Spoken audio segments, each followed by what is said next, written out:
Good morning. I'm very happy to be here this morning to talk about the intercultural differences between the Germans and the French. But before I begin, I want to point out that I will do the lecture in English. I do this for two reasons. One, I was told that there might be some people from other countries that have difficulties with French. But apparently, I take it everybody is a francophone, is that it? Or is anybody from another country? Germany, I hope. Are there any Germans here? You are German.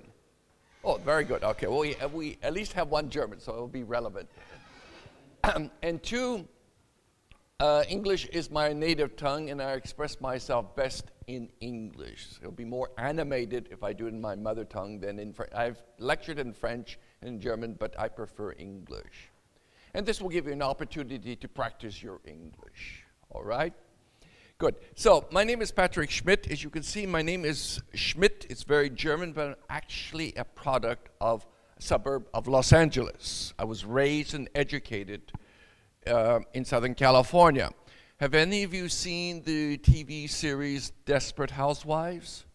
If you have, then you know what sort of neighborhood I come from. But with one small difference. When I was growing up, the housewives were not desperate. They were normal. So I hope I appear normal to you. Good. As I was introduced, this is a lecture about the intercultural differences between the French and the Germans. Where can the misunderstandings occur? And my mode of operation is to show people how you, as well as your foreign counterpart, think differently. And I'd like to begin right away with a question here concerning the French and the Germans. Why is it so easy for the Germans or the French to do small talk, parler comme ça, but for the Germans, it's considered negative? I mean, those who are from Germany will say small talk is considered a negative concept. It's not positive. Now, there's a big difference, right? Now, have you ever thought about that? Yeah. Right. Okay, if you look at the research, and if you look at Germans and French closely, you will realize the Germans, when they communicate, they are taught, it's all unconscious, to emphasize the content of what they're talking about and downplay the relationship. Because the Germans want to appear credible and objective. That is the highest goal of German communication. And you can see this on Germany's #1 most looked at TV program. It's been #1 in the ratings for the last 60 years. Never has fallen to #2. And for what's that? The Tagesschau. The news at 8 o'clock. That is, if you look, have you ever looked at German news? Any of you? Well, some of you. But you will notice that the newscaster, when he announces the news, he or she, is done in an almost monotonic-like manner. They show almost no emotions. Donald Trump could be doing some crazy thing in the world, but it will be explained in a very objective, credible way. All right? The Germans love that. And when I tell to the Germans, well, why don't we watch RTL Nachrichten, which is sort of the American version of TV news, they say, that's not news, that's infotainment. It's not serious. Okay? Now, when the French communicate, they emphasize both the relationship and the content. It's on the same level. It's not down. The relationship is not down. In fact, the relationship is far more important for the French than the content. Because the French want to appear personal and emotional. All right? And an example of this, if you look at France 2, les actualités 20h, you have often Laurent de la Housse. To me, he is the quintessence of French culture. He speaks with a certain style. He's somewhat elegant. He's somewhat emotional. He's not boring, right? So you see right away these differences. Okay, another aspect to consider is how Germans and French consider private and public spheres. The private sphere for the German is very, very closed. You can see the coconut. That symbolizes the German way of viewing their private sphere. It's kept to themselves because they want to appear objective and rational. So they will only talk about certain things but not talk about their personal lives. It's only when you become very close to them and they say, wir können uns dutzen, we can use the word du instead of sie, tu au lieu de vous, then the Germans open up. Whereas the French are far more open in their interactions with other people. It's not so well defined. Now you have the vous et tu, but it's much more flexible. All right? Good. Now, let me tell you some of the experiences I've had, my observations I've made over the last 25 years, lecturing and training people to become interculturally sensitive. Most of the people I deal with are German executives, engineers, technicians who will be sent to the United States for 2 or 3 years. Now, I've done worked with other nationalities, it's mostly Americans, but also with the French, the British, the Russians, Chinese even.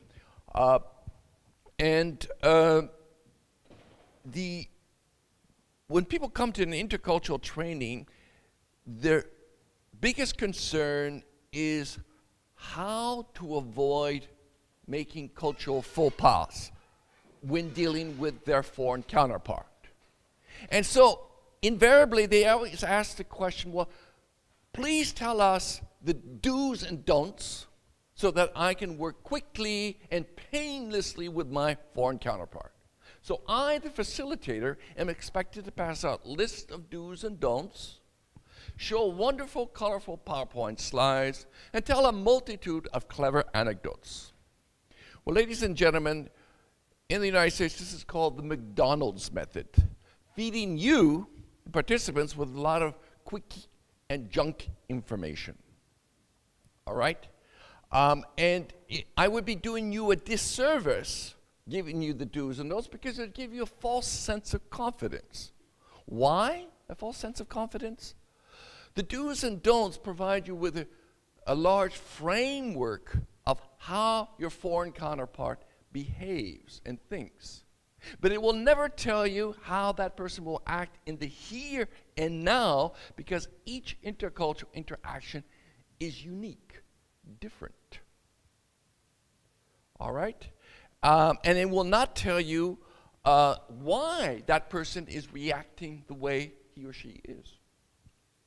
So the question is for a person like me, how does one design and create an effective intercultural training? Well, I begin with the premise that there is no script to follow, no magic pill, no right or wrong answer. Intercultural communication is a dynamic, dialectic give and take. It's sort of thinking out of the box. And the most important thing is to try to adapt oneself to the expectations or perspective of your foreign counterpart. What this implies is that one needs to understand the social, historical, and cultural undercurrents that have shaped that person's mind and perception. If you understand that, then you will be able to communicate better. And automatically there will be less misunderstandings. You will be, in a sense, more competent in your intercultural relations. And this is the definition of generic definition of intercultural competence. The ability to communicate effectively and appropriately in a wide variety of cultural settings. The key word here is appropriately. Everything depends on the context. There's no right or wrong answer.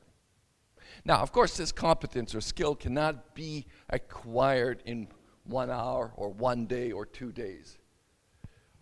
You acquire it gradually through the acquisition of theoretical knowledge and practical experience in that culture. What I can do is accelerate this acquisition by pointing out what the differences are between your culture and the other person's culture. All right? And what I do, or what interculturalists do, they begin first by explaining what is culture. Now, think about it. How do you approach the notion of culture? What is culture for you? Have any of you thought about that? Who would like? Yes.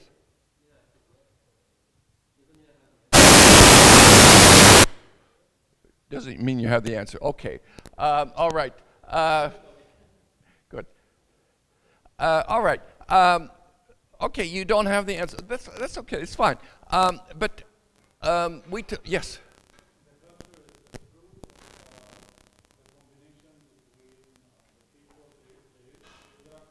Yeah.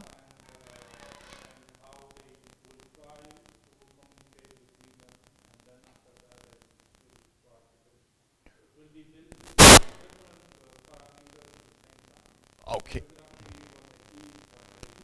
Yeah, okay, that's one aspect of culture, yes. Now, we can be looking at different dimensions of cultures: national culture, regional culture, ethnic culture, age culture, group culture. You're the hacking group, and so on. But more importantly, to understand what one needs to understand is that culture consists of two parts: objective culture and subjective culture. Now, what do I mean by that? Objective culture refers to the products, the artifacts, the traditions, the customs, the language that's been created by the group of interacting people. So, objective culture is something that you can see, you can touch, it's tangent, you can measure it. An example of objective culture in Germany would be the lederhosen.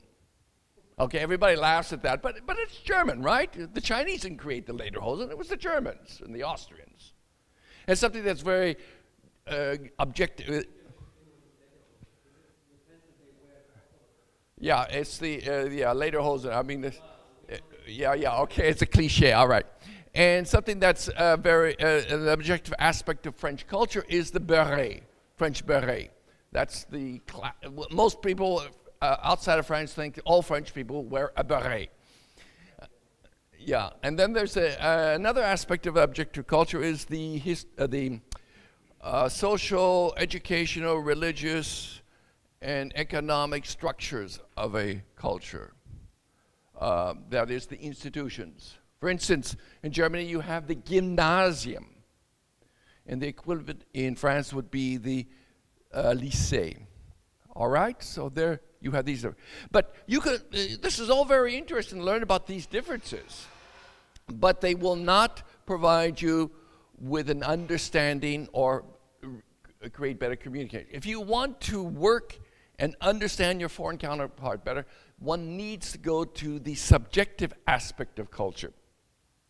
And this refers to how people, it's a mindset. It's how you internalize the experiences from the outside into your mind, to your everyday worldview. And each of us, according to our cultural upbringing, has a certain way of analyzing and working with your reality.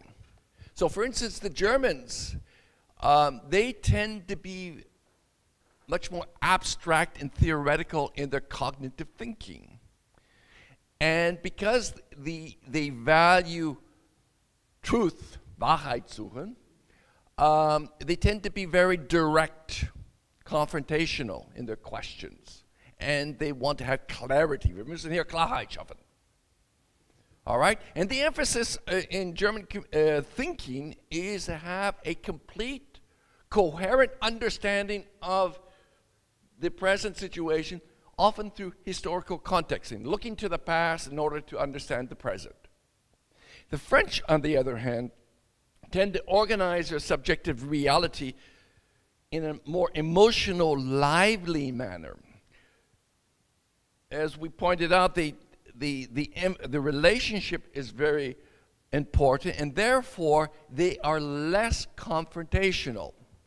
If they want to criticize somebody, they usually do it indirectly, or they mock people. The Germans don't mock people that much. They tell you directly what they think.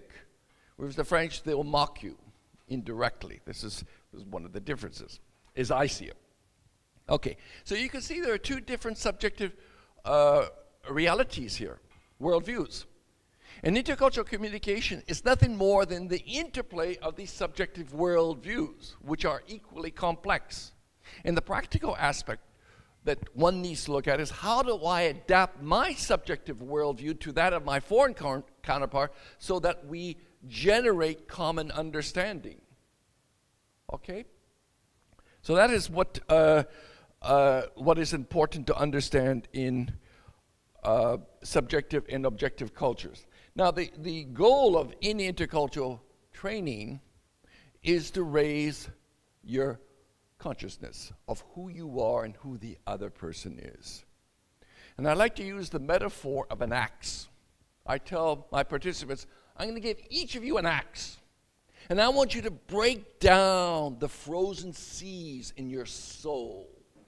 I want to liberate you from your habitual patterns of thinking, widen your horizons, and provide you with a repertoire of new behaviors and strategies when dealing with your foreign counterpart.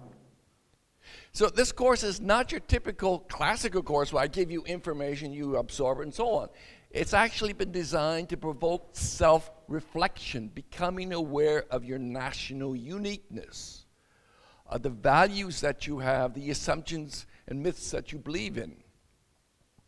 And one way to illustrate your national uniqueness is I use the contrast method. For instance, we learned that the French are polychronic. They do many things at the same time, whereas the Germans are monochronic. They do one thing at a time. And you can see this in the language. The French say, il fait 36 choses à la fois, right? Which is very polychronic. No self-respecting German would ever say a thing like that. They say, entweder machen wir das richtig oder gar nicht. Either we do it right or we don't do it. That is how Germans and the French are different in that respect. Now, contrasting has two advantages. One, it reduces your reliance on one set of values. And two, more importantly, it allows you to question the inherent superiority of one culture over another. What do I mean by that? When I talk about the French culture and I talk about the savoir-vivre, savoir-faire, and so on, you, the French, are thinking subconsciously, oh yes, the French culture is universal. It's central to my reality. And anybody in this world with common sense will understand why the French culture is the best. Okay, it's all subconscious. Now, you won't say that, but you believe it. And the Germans, they all think likewise. When I talk about the German culture, oh yes, the German way is universal, it's central to my reality, and anybody will understand why it's the best. And this is referred to in the intercultural field as ethnocentrism. To be ethnocentric, ethnocentric. It's a good word to have at a cocktail party. Ethno means, it comes from the Greek group or nation, and centric, of course, means center. If you are ethnocentric, you believe your culture is the best. It's superior. All right? Now, guess what? We're all ethnocentric to one extent or another. And there's nothing wrong with being ethnocentric. You have to be ethnocentric to have a personality. You cannot go in the world and say, I'm a person of the world. That's wishy-washy. They'll say, yes, you're a person in the world with a French background or a German background, with German values. You have to point that out. But when you are too ethnocentric, when you are dealing with somebody that's from another culture and you come to critical situations where you don't agree on and you can't find a common understanding, what do people do? They become more what they were before. You become more French. The Germans become more German. And that's where the conflicts occur. Good. Becoming interculturally sensitive is like learning a foreign language. It takes practice and continual intellectual effort, but it provides you with unexpected rewards. By understanding some subtle impact that your culture has on your behavior and thinking of others, you automatically learn a lot about yourselves. And this is what makes this training so interesting. You learn about who you are.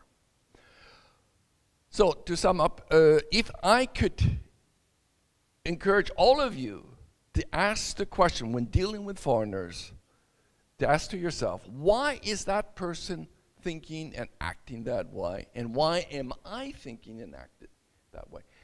If I can get you to think that way, then I have been successful in my mission.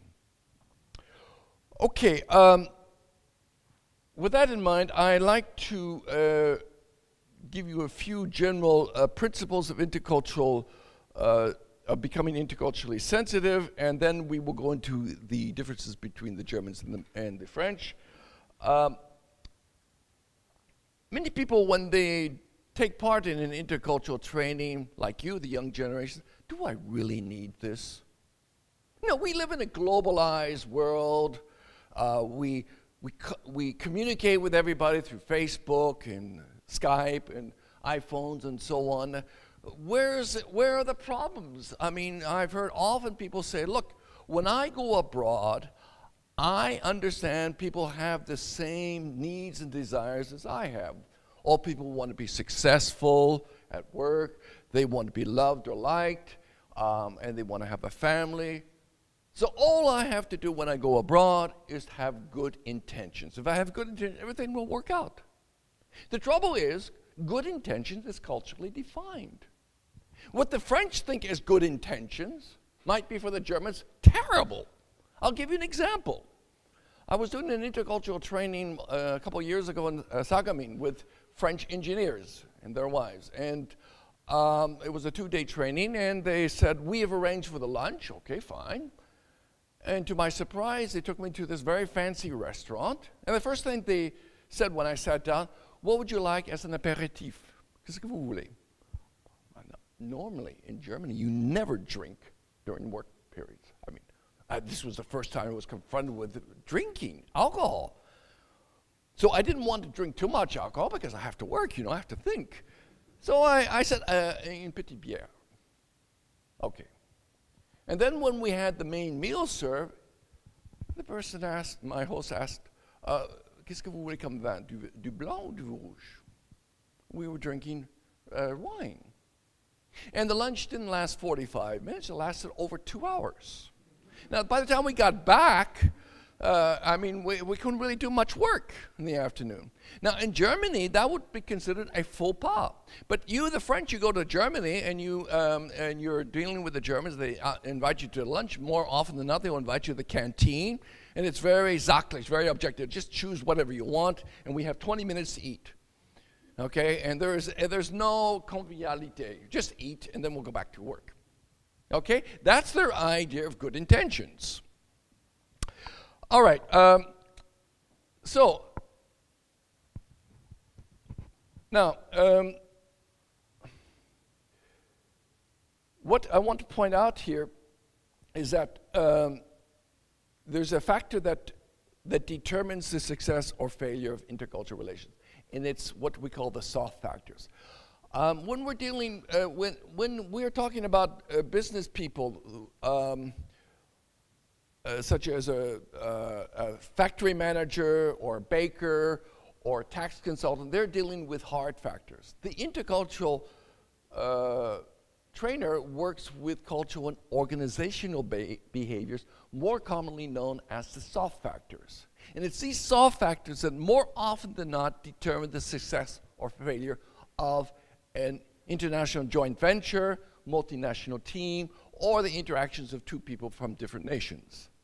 Now, some years ago, a large study was done by a consulting group here in Europe on why most international joint ventures fail. They do not succeed. And what was interesting in this study, they found that 30% of the failures were due to problems of planning, production, technology transfer, and finance. Fully 7 out of every 10 failure was directly attributed to the behavior of those in management. Okay? Now, closely related to that, to this, is the following question we ask people. How do people understand one another when they don't share a common cultural experience? Now, some 25, 30 years ago, this question was asked mainly by diplomats, overseas managers, and international students. Today, with globalization, internet, Skype, your electronic machines, we are all confronted with this question, namely, how do we understand cultural differences? Now, I'm going to make a politically incorrect statement. We as people, all of us, tend not to seek others who are culturally different. In fact, we reject them.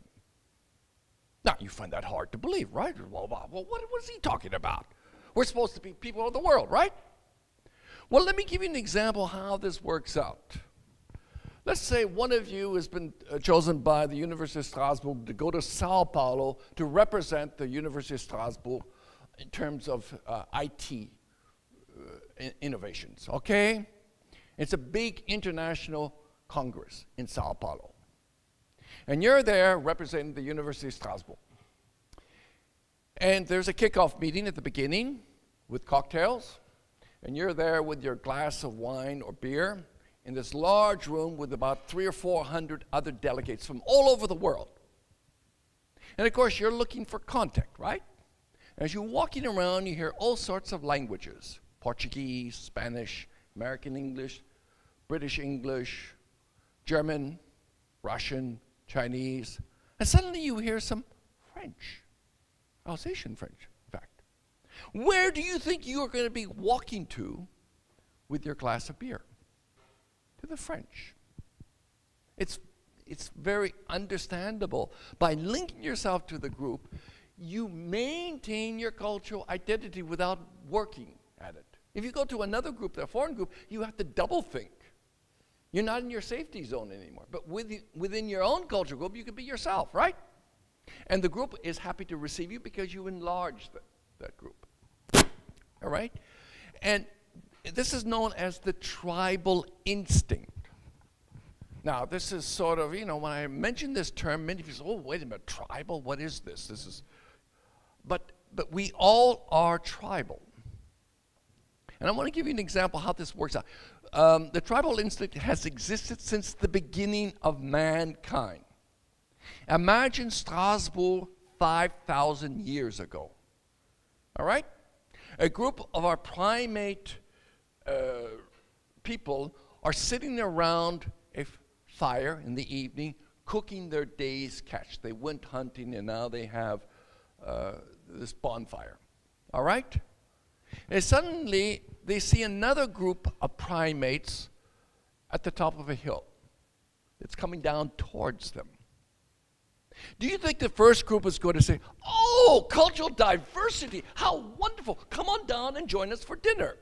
Do you think that would have happened? No way. The first group would have either ran away or fought that group. My question to you is, do you think it has changed any today? Now, we've become a little bit more sophisticated, but deep down, when I scratch you hard enough, you say, no, I'm French, or I'm German, or I'm American, whatever. Okay? That is very important to understand. Here I'd like you to read this non-conventional text that deals with ethnocentrism and give you an idea what I've been talking about.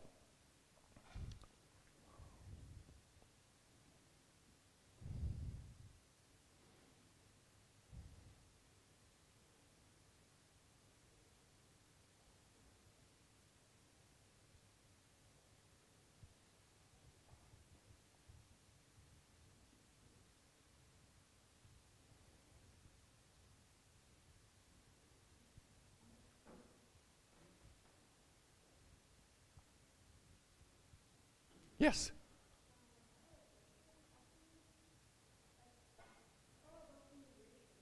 Yes.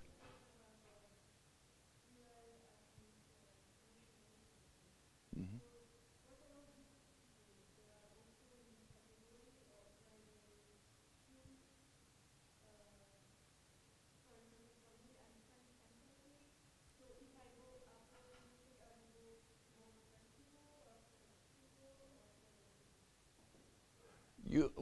Your socialization was here in France? Yeah, you grew up here. The probability you will be going to the French, or maybe to the Turkish group, because you speak Turkish. Yeah. Okay. So you're bicultural. Okay. You're split between the two. Excuse me.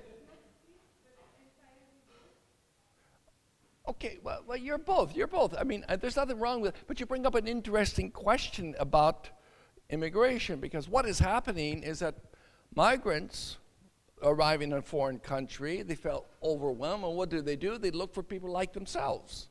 In other words, their own tribe. Okay, and it's very difficult sometimes to adapt to the new culture. Maybe their children can do that, because the children are being socialized in the new culture, and that becomes dominant in the way they acquire their way of thinking and behavior. Mm-hmm. You're an interesting example because you probably spoke Turkish at home, right? But you were outside that you spoke French. Yeah. So you grew up with two subjective realities.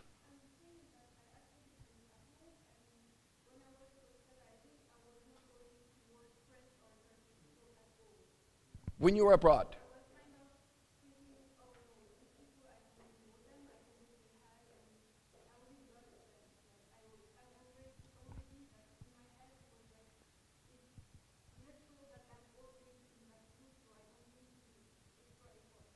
All right. May I tell you something? What happens to expatriates, the Germans, the French? It happens to everybody, without exception. Everybody goes abroad and says, oh, I want to learn about this new culture. I'm not going to be with my cultural group, right? And you go, for instance, the classic example, I'm going to the United States for 1 year. I'm going to only deal with Americans. I really want to experience the American way of living. And then that's what we call the honeymoon phase, the euphoric phase. You arrive at the new country, all great, new people, new car, new apartment. And then you fall into what you call the depression. Oh, these people are, I don't like these Americans. Oh, they're just awful. I mean, oh my goodness, I can't believe they go to McDonald's all the time. What kind of people are these? And what happens is you tend to fall back into your cultural group, your tribe. It happens without exception. I studied here at the University of Strasbourg 50 years ago. I was 20 years old. It was an international program. It was very, very well done. It was called La Civilisation Française. They were implying that the French civilization was the best, and the rest were just, it was junk. Today they call it La Culture Française. They're a little bit more modest. But what was interesting about this, it was a multinational group, but after a couple of weeks, the Germans would be with the Germans, the British would be with the British, the Mexicans would be with the Mexicans, the Americans would be with the Americans. We stayed in our little cultural groups. Yes? You said nobody knows culture another group. But what if you don't like your culture and you think, for example, your first instinct, oh, there's so many mistakes with this, so yeah. You want to go native. In other words, this is what you call, now I'll tell you my personal experience. When I went to Germany, I was 23 years old. I arrived in Stuttgart, and I looked around Stuttgart, and I said, oh, these people are unhappy. I said, they don't know how to be proactive, to get on the go, how to make money. I'm going to teach these Germans how to be American. It was very, very arrogant on my part. I bet I was naive, and I felt that, I was I knew what I was doing. And then I fell in love with Beatrice, a German. And I went nuts. And I went native. I wanted to become super German. And I wanted to know everything about the German language, German culture, German history, so I could understand my Beatrice better. And I looked at them and, oh, these Americans are terrible people. They're sloppy, they don't eat properly, and they don't pay attention, so on. Okay, that happens.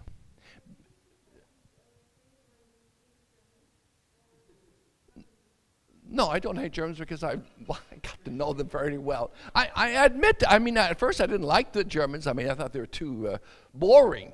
Many people find the Germans boring, but I got to know them. And once you live the German way of experience, you understand why they're that way, and you become part of it. So it's not. But anyways, I want to finish the story. After a couple of years, I came back to my real roots. I realized I'm an American. I cannot be German. I have a German side in me. I have a French side. But basically, my values that I have are American, not German or French. That's why I'm speaking English to you now, because I can do this more spontaneously. Je peux faire ça aussi en français, mais c'est pas la même chose pour moi. Okay. All right. Did I make my point? Okay, is that clear? All right. Let's see now, where are we? Okay, now a question that's often asked in intercultural trainings, do I really need this? As I said earlier, we live in a globalized world, and the young generation, they get along with everybody. Why do we need this sort of thing? I have good intentions, everything will work out. But if you don't become aware of your values and the values of the others, it can lead to a lot of misunderstandings. And the most common cross-cultural mistake one makes is what we call the trap of similarity. We assume that the cultures are the same, or that we have the same values, but underneath, there are a lot of subtle and significant differences that can lead to huge misunderstandings, i.e. financial losses. Let me give you a couple of examples. One is from the international scene. The leaders are international leaders. Now, people like Putin or Macron or even Donald Trump, if you want, are they average in intelligence or above average? Okay, all joking aside, Donald Trump is not that stupid. I mean, I don't like the guy, but he can be pretty clever when you want. But anyways, they're above average, and they think they know more than most people. And I want to give you an example how this trap of similarity can throw them off. Back in 1997, the United States was host to the G7 summit meeting. President Bill Clinton got his staff together and said, look, guys, I don't want to hold this summit meeting in Washington, D.C. I'm sick and tired of Washington. Where could we go? And one member of his staff suggested a ranch next to Aspen in the Rocky Mountains in Colorado. And Bill Clinton said, oh, that's great. That's awesome. I think that's great. We'll go there. And then he added, you know what? The people in Colorado, they're like the people in Texas. They dress like cowboys. So I think it would be a great idea that we have all the leaders dressed as cowboys for the opening press conference. So he instructed his aides to go to the respective embassies to find out the clothes size of the leaders. And the person that went to the French embassy found out that Jacques Chirac was 1.86 m, he had such shoulders, and he weighed so much, and so on. And then the US government proceeded to produce a tailor-made cowboy outfit for Jacques Chirac as a gift to him. Now, Jacques Chirac arrives in his room, in his bedroom, at his ranch, and what does he see on the bed? This cowboy outfit, the cowboy hat, cowboy shirt, cowboy belt, cowboy jeans, and the cowboy boots. All tailor-made for him. And there was a little note from Bill Clinton. Hi, Jacques. I thought it would be a great idea that we all dress as cowboys for the opening press conference. See you later, Bill. Now, you could imagine what was going on in Jacques Chirac's head. He said, wow, quoi, il faut que I become a cowboy? C'est pas possible. No. And then he went to his next-door neighbor, Helmut Kohl, the German Bundeskanzler. He said, are you going to dress as a cowboy? Nein. Good. And then they went to the other leaders. And nobody wanted to dress as a cowboy. So they all decided to dress as in normal business suits. But they didn't tell Bill Clinton this. Now, Bill Clinton got dressed up in his cowboy outfit, and he was the first one to come out to this outside press conference, proud as a peacock, with his cowboy outfit. And then the other leaders came in the normal business suits, and this became known as Bill Clinton's boots fiasco. What he was doing was projecting unconsciously what he liked onto the others. So where's the problem? Cowboy, just as cowboy is great. But the others didn't like that. All right? Now, we have other examples. I want to give you quickly, because we don't have that much time. BMW fiasco with Rover. As you know, about 20 years ago, BMW bought the English car manufacturer Rover, thinking that it would be easy to produce cars in England with German technology. But what they found out is that, first of all, BMW had very little international experience at that time, and they projected their values onto the British workers. But what they found out is that the Germans are obsessed with perfection. It has to be done properly. Either you do it right or wrong. Can't have it two ways. And they wanted 100% perfection. Whereas the British workers said, well, what's the matter with you? You're neurotic. 98% is good enough. Okay? And here this was a big, big problem. And they realized after a couple of years this was going to be, they could not overcome the British mentality, so they just pulled out, actually. Another example, Renault and Volvo. Back in the 1990s, Volvo and Renault were in discussions in becoming one company. It was a big, big discussion, and they were at the end of the negotiations, and they were about ready to sign the papers to become one company. And then a week later, the negotiations broke down. And what they found out later is that the French delegation wanted to create a company structure with a PDG, President Director, sort of the king, le roi, up here. Whereas the Swedish, for hundreds and hundreds of years, have this egalitarian spirit, where they wanted to create 5 different divisions with equal power. But they didn't know that. And they were, each side blindly was trying to push this idea, we want it this way. No, we want it this way. And it broke down because of the differences in what was considered a correct company. Later on, the French learned from this, and when they decided, when Air France decided that they wanted to try to merge with KLM, the Dutch company, they invited their Dutch colleagues to a 3-day intercultural training program for the French and the Dutch. They did that. And by becoming aware not only of the values of the other side, but their own values, they were able to overcome some of these unconscious values that each culture has. Okay? What I'm trying to say with these stories is that we all unconsciously project our values onto the others, and this is the source of cultural mishaps. Now, how does one overcome this? What would you do if you are going to merge or you're going to work with a group that is not of your cultural background? What is the best way to overcome this? Excuse me? Okay, yeah, that's not bad, yes. Anybody else?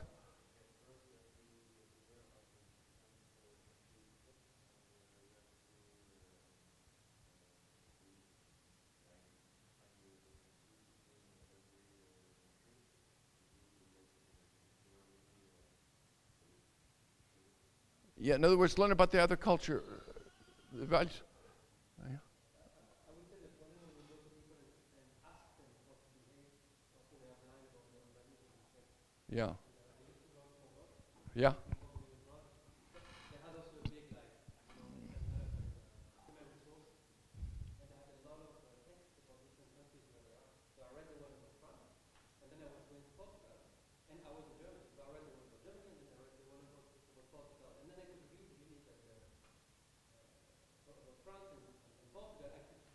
Germans were speaking about Portugal and they were speaking about France. But that was interesting to Interesting experience for you. Yes. Yeah. Oh. Excuse me? Yeah, that's not bad, yeah.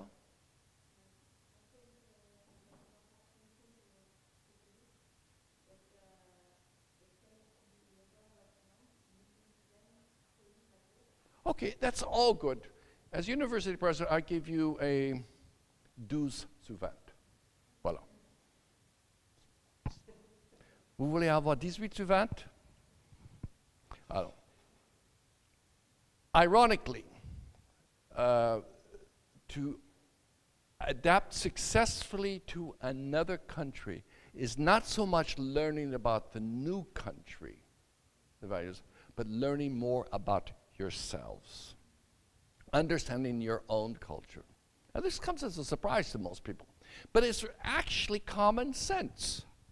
Think about the first time you went abroad by yourselves. Most of you maybe did a school exchange or whatever. You went to Great Britain or to Germany. And what happens, this is all unconscious, you probably didn't think about this. Let's say you went to Great Britain. Now, the British, you know, their food is not exactly the best in the world. And so you're in Great Britain, a 15, 16-year-old boy or girl, and your mind is saying, my taste in food, my work habits, my leisure habits, even my outlook in life is still very much dependent on the values I learned as a child in my country. In other words, when you go abroad, you are bringing your own cultural baggage with you. And you have to become aware of that. If you don't, it's going to lead to a lot of misunderstandings. All right? Yes?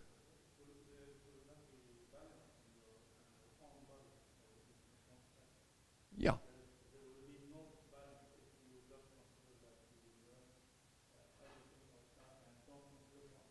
Yeah, if you don't understand yourself, right. That is important, yeah.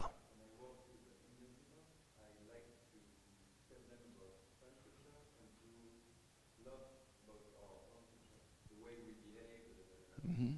What we think about them, what we are, mm-hmm. Yeah, that's part of it, yeah. Mm-hmm. Yeah. In an intercultural training, it's systematic. We show people where the differences are. And it's through this awareness, acute awareness of how you are and the others, you then can transcend your own cultural values. You can liberate yourself from your own cultural thinking and view the others in a more objective way. Now, I'm not the first one to say this. This is nothing new. 3,000 years ago, the Chinese figured this out, and they created a proverb that says, "Who understands the others as well as oneself will be granted success, will have success in 1,000 encounters, in 1,000 meetings." Now, I've had Chinese in my courses that had come from China. And I asked them, "Did you learn that?" "Oh, yeah, we learned that in school." But whether they practice it or not, that's a different story. Because to understand oneself, one has to be trained. One has to be told, you are like this and they are like that. You have to become aware of it. The training of psychiatrists and psychotherapists is based on this principle. Before they're allowed to practice on their patients, they themselves must undergo psychoanalysis for 2 or 3 years. They have to learn about their own biases, prejudices. If they don't do that, there's a risk that they will project unconsciously their values onto the others. Now, how much time do we have? Because okay, okay, what I want to do now is, I just want to say just this. The real task in intercultural relations is the following. This is from Edward Hall. He was an American anthropologist. He's considered the modern godfather of intercultural communication. He had this to say: "Culture hides more than it reveals, and strangely enough, it hides most effectively from its own participants.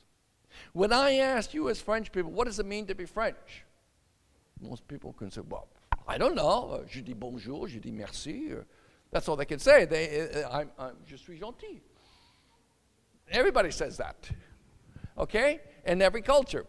But the biggest barrier to intercultural relations is our blindness to the fact that culture molds and shapes your mind, perception, and behavior.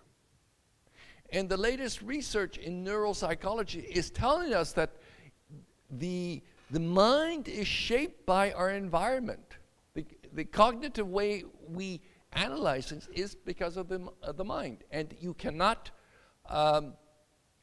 become aware of the others unless you become aware of yourself. All right? Then one last thing, I want to show you how the French and German cultures have not changed at all. You think, again, I want to point out that many people think, oh, well, we're becoming universal, globalization, and so on. But I want to show you a text that was written 218 years ago that describes the differences between the French and the Germans. It was written by a German artist. I'll put this in French because I translate, but it's from a German playwright, very famous, Heinrich von Kleist. He was 23 years old when he was in Paris, and this is how he was able to see the differences between the French and the Germans in 1801, during the time of Napoleon. Read this to yourselves.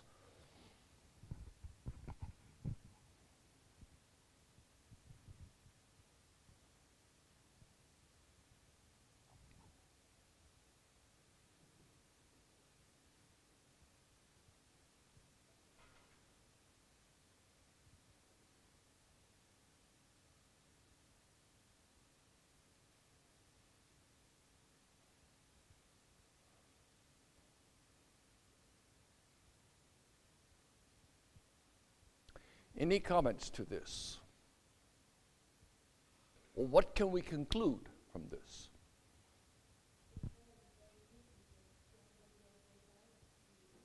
It's almost next to impossible to understand the others. We can intellectually understand. Even I spent 25 years in Germany. I understand the Germans